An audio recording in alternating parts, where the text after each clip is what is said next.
جو تمیم داری کی حدیث ہے اس کے اندر یہ بات پتہ لگتی ہے کہ خود رسول اللہ کو آ کے بیان کیا. پہلے عیسائی تھے، اسلام کو قبول کیا اور آ کے رسول اللہ سے کہنے لگے کہ میں 30 دن تک 30 بندوں کے ساتھ کشتی میں بھٹکتا رہا.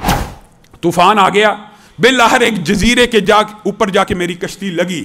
میرے بھائیو، یہ حدیث بڑی معروف ہے اور یہ حدیث صحیح ہے، اور یہاں سے اس بات کا پتہ چلتا ہے کہ دجال ایک شخصیت ہے، ایک ذات ہے. جو حلیہ رسول اللہ نے بیان کیا وہ تخیلاتی نہیں ہے، وہ خیال نہیں ہے، وہ ڈالر کی آنکھ نہیں ہے.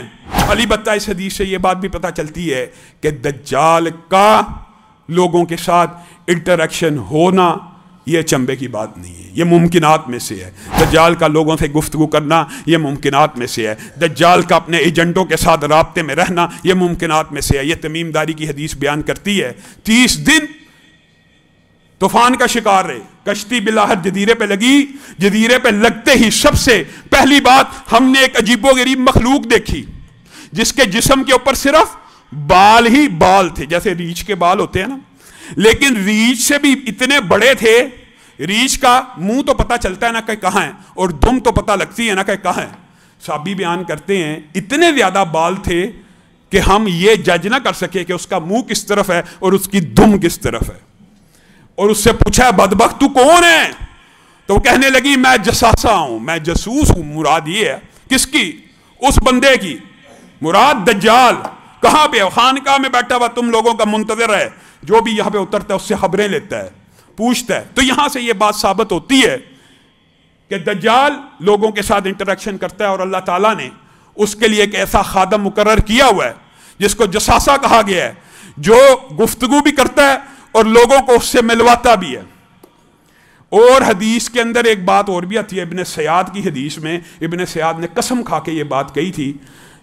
بات لمبی ہو جائے گی. ابن سیاد کے بارے میں بعض صحابہ کا یہ خیال تھا کہ یہی دجال ہے، تو ابن سیاد نے اپنے بارے میں چند باتیں کہیں جو ایسی تھیں جو حدیث کے مطابق تھیں. کہا کیا تم نے نبی کریم سے نہیں تھا سنا کہ دجال مدینہ میں داخل نہیں ہوگا؟ میں تو مدینہ میں پیدا ہوا ہوں.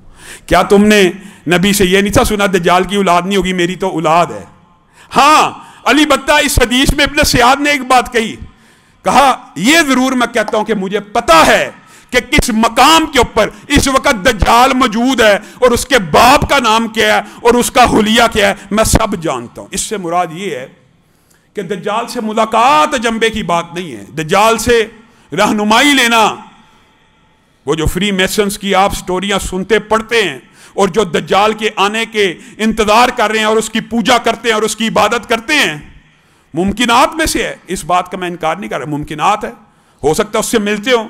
ایک صحابی رسول 30 بندوں کے ساتھ اس جزیرے پہ اترا، جساسا اس کو دجال کے پاس لے گیا، اور دجال نے جو سوال کیے وہ کیا تھے؟ 3 مشہور سوال آپ سب جانتے ہیں، مختصر دہراتا ہوں. بیسان کا نخلستان کیا آج بھی پھل دیتا ہے؟ صحابہ نے کہا جی ہاں دیتا ہے، لیکن آپ کو آج میں یہ بات بتلاتا ہوں، اس وقت بیسان میں صرف 2 کھجور کے پودے ہیں، باقی رہ گئے ہیں، اور وہ دونوں بھی پھل نہیں دیتے، اس وقت دیا کرتے تھے. کہا بحیرہ تبریہ کا پانی چل رہا ہے کہ بند ہو چکا؟ صحابہ نے کہا چل رہا ہے.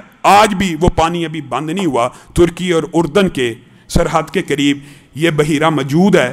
علی بتہ اس میں پانی کی کمی واقع ہو گئی ہے، اور یہ بات بھی سائنسدان کہتے ہیں ہمیں معلوم نہیں ہے، وجہ اور سبب کا پتہ نہیں ہے کہ اس میں کمی واقع کیوں ہو رہی ہے. لیکن دجال نے جو 3 سوال پوچھے تھے ان میں سے ایک بیسان کا نخلستان کھجوریں دیتا ہے؟ صحابی نے کہا دیتا ہے. تبریہ خشک ہو چکا؟ نہیں خشک ہوا. زغر کا کنواں، زغر کا چشمہ باقی ہے؟ اس وقت باقی تھا. صحابہ نے کہا باقی ہے. زغر حضرت لوط کی ایک بیٹی کا نام تھا جہاں پہ ان کو دفن کیا گیا، وہ ایک چشمہ تھا، اس کا نام بھی زغر پڑ گیا. آج وہ چشمہ بھی خشک ہو چکا ہے. تبریہ کا پانی باقی ہے، لیکن چشمہ اور بیسان کے نخلستان خشک ہو چکے ہیں، پھل نہیں دیتے. چوتھا سوال جو آپ سب جانتے ہیں، دجال نے پوچھا کیا امیوں کا نبی آ چکا ہے؟ صحابی نے کہا ہاں ہم اسی کے امتی ہیں. کیا اس نے ہجرت کر لی ہے؟ اس نے ہجرت کر لی ہے، یثرب میں پہنچ چکا ہے. ان قریب تم ساری دنیا کے اوپر غالب آ جاؤ گے. دجال صحابی کو بتا رہے ہیں، اور تمہارے لیے بہتر یہی تھا تم اس نبی کی اطاعت کر لیتے. گویا دجال نے جو 4 سوال پوچھے تھے